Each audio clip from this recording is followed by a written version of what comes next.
If you're a woman over 40 and feel too busy to focus on your health, listen, I get it. But what if I told you what is getting in your way is way deeper than your schedule?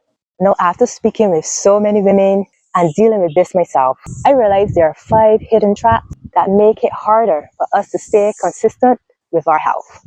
The crazy part is that most of the time we don't even realize how much these traps hold us back. There are days when it feels like there's never enough time. And because of that, it gets harder and harder to show up fully for your family, purpose, and yourself. So I created a simple, practical system to help women over 40 get the clarity they need to finally take back control of their health. And this is precisely what I'm going to share with you today.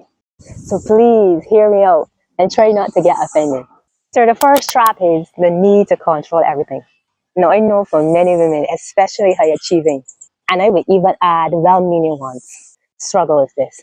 I know I do. And we hide behind words like responsible, reliable, and just making sure it gets done right. So let's be honest. How do you operate at work?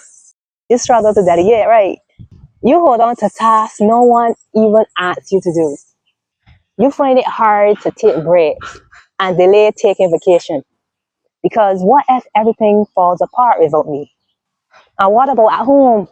You repack the bags, double check the homework. You micromanage all the details of everyone's day, even when you're low on energy. I'm making sense? But what's actually driving all of this? Is it fear? Fear of something going wrong? Fear of not being needed? Fear that if you loosen your grip, you will lose control, not just over the task or the outcome, but over your identity. Now here's the truth. Control is rooted in fear. And fear breeds anxiety. And anxiety, it was never something we were designed to carry. It is one thing that burns you out from the inside out. But this is where it gets serious because now it's not just a mindset issue. It becomes a spiritual one. Because the more you try to control everything, the less you trust God with anything. And that's not how we were created to live. So instead of going for a walk, you answer one more email. Instead of prepping that nourishing meal, you stay up late fixing someone else's mess. Instead of asking for help, you say yes to what drains you because you are afraid of being seen as replaceable. But the downside to this is that the people around you stop seeing the need to step up because you are doing everything. Are you now beginning to see the ripple effect of this? Well, the Bible tells us to trust in the Lord with all our hearts and lean not on your own understanding.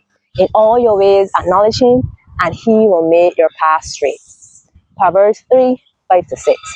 Now the truth is, there is freedom when you let go. There is wisdom when you take rest. There is a peace that you experience by saying, God, I don't have to hold this. You already are. When you start surrendering your outcomes, big or small, you make room for God to move on your behalf. Not because you are striving, but from trusting. You really don't have to hold it all together because God already is. So let's move on to trap number 2, decision fatigue. Now this is a real issue for women over 40. It shows up more than we think. It's not just physical exhaustion, it's mental. From the moment you wake up, your brain is in decision mode. What to cook, what to wear, what the kids need, what the business needs, what the house needs. You're switching roles all day. Boss, mom, wife, daughter, caregiver, friend. But here's what research confirms. Women, especially in midlife, carries a heavier mental load. So between work, caregiving, and constant multitasking, our brains make thousands of decisions daily. And that mental load, it leads to decision fatigue. Now, when your brain is tired, it stops prioritizing the things that matters, like your health. So even with the best intentions, you're mentally drained by the time dinner rolls around, or it's time to exercise. Not because you don't care, but because you are maxed out. Now, don't let me talk about the distractions online. One person says low carb, another says whole grain. One is saying fasting is in, the other fasting is out. All that back and forth brings confusion. It chips away at your confidence. Instead of feeling empowered, you start feeling stuck in overthinking and self-doubt. Now, the solution to this isn't to try harder. It's really to simplify your life. Because when you protect your mind from constant decision by making it simpler, you preserve your energy. And that's how you make space to focus on what matters. Now, let's move on to trap number 3, being afraid to be seen as a failure. Now, some of you have been through this before. You have tried to lose weight. You have done the smoothies, the walking challenges, and maybe even the meal prep. Now, at first, you are in, you feel good, motivated, hopeful, but somewhere between where stress, hormones, and juggling everyone else's needs, you fall off. So now it's not just about the weight, it's about the shame of starting over again. It's about hearing the voice in your head say, you always do this. It's about thinking, what's the point in trying if I'm just going to fail again? Now here's the part we don't always talk about. You're not just afraid of failing, you're afraid of being seen as someone who can't stick with it. Especially after 40, when everyone assumes you are supposed to have your life in order. I mean, when people expect you to be the strong one, the disciplined one, the woman who knows better. So instead of trying again, you back off. You quietly avoid the scale. You stop posting the healthy meals. You stay busy so you don't have to deal with the guilt. Now here's what I want you to know. Your past attempts do not define your future. Falling off isn't proof that you're a failure. Rather, it proves you're human. You are still learning what works for you, and that's normal. So struggling to stay consistent don't make you weak.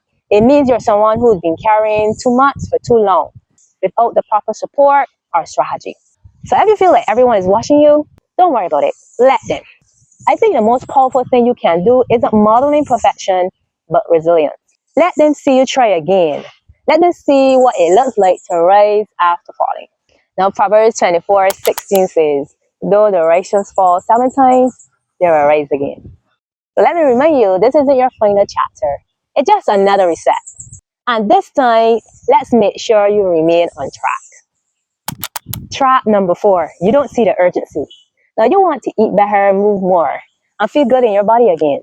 But it doesn't feel urgent. Because right now, you're actually functioning. You're doing a pretty okay job of holding it together.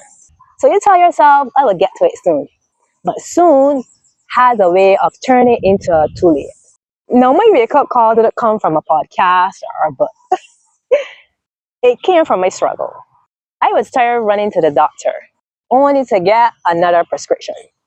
I could tell I wasn't getting better, just managing symptoms. But to be honest, that awareness should have come long before then. My grandfather passed away a while back from diabetes complication.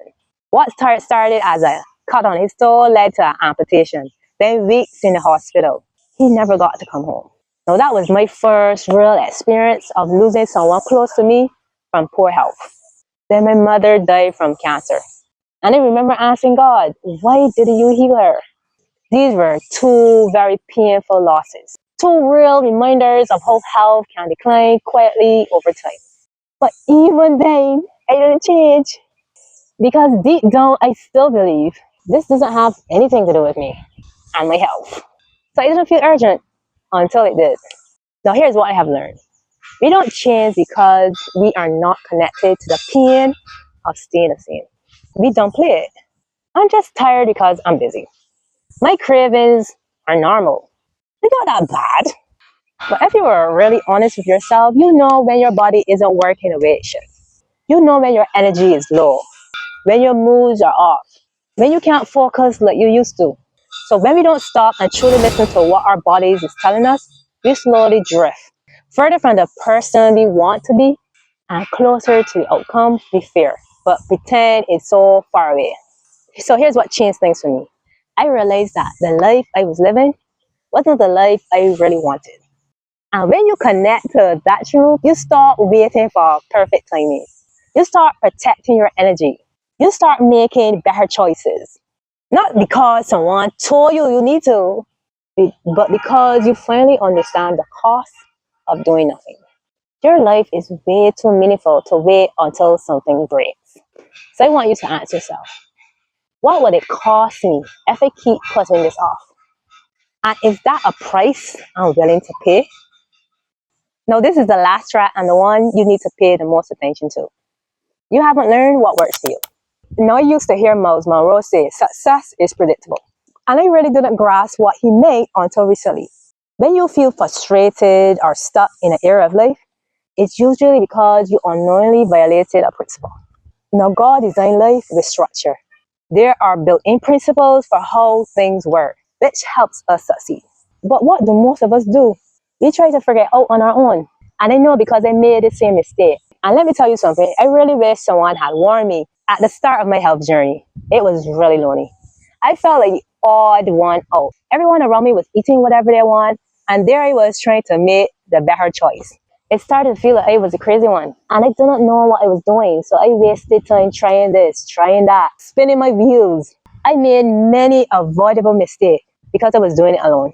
But here's the thing, you're not the first person to face what you're facing. Your situation might feel unique, but someone somewhere has already figured out a way to get through it. So your problem isn't discipline, it's direction. You're not lazy, you're just trying to do more instead of learning what actually works. Now, Solomon, the wisest man who ever lived, said something I want you to take note of. The beginning of wisdom is this: get wisdom. All you have, get understanding. Proverbs 4:7. Now, he didn't say get more motivation, or he didn't say try harder or do more. He said get wisdom. Because wisdom isn't just knowing what to do, it's knowing why, when, and who can help you get there. Now let this part of the verse sink in. Whatever it costs you, get understanding. So Solomon is telling us to pursue wisdom or understanding, even if it means spending your time and money or putting aside your pride. He was trying to show us that this process, learning, seeking, humbling yourself, isn't optional. It's essential. Because the fastest and most reliable way to move forward isn't to keep guessing. It is to learn from people who have already been where you are trying to go. And that's not weakness, that's wisdom. So when I finally humble myself and admit I didn't know it all, and who can I learn from, that's when I started to make progress. Now, for too long, you have been running on autopilot, letting life pull you in every direction, putting out fires, powering through, reacting to the chaos instead of reclaiming control. And in this process, you have put your health, energy, and peace on hold. But it really doesn't have to stay that way, because there's a better way to live. One where you feel energized, focused, and strong in your body again. Where you stop blaming your schedule and start fixing the silent traps that have been keeping you stuck. Now, this is precisely what I will do inside the Back in Control Masterclass. You will learn simple, doable strategies to finally regain your energy, focus, and consistency, even in the middle of a busy season. And when you sign up today, you will get a free copy of my ebook, Get Back in the Driver's Seat. 8 simple steps to help women over 40 regain control of their health, energy, and focus. Now it's time to stop just surviving and start living with intention. So join the masterclass. Get the free ebook so you can finally get back in the driver's seat of your life.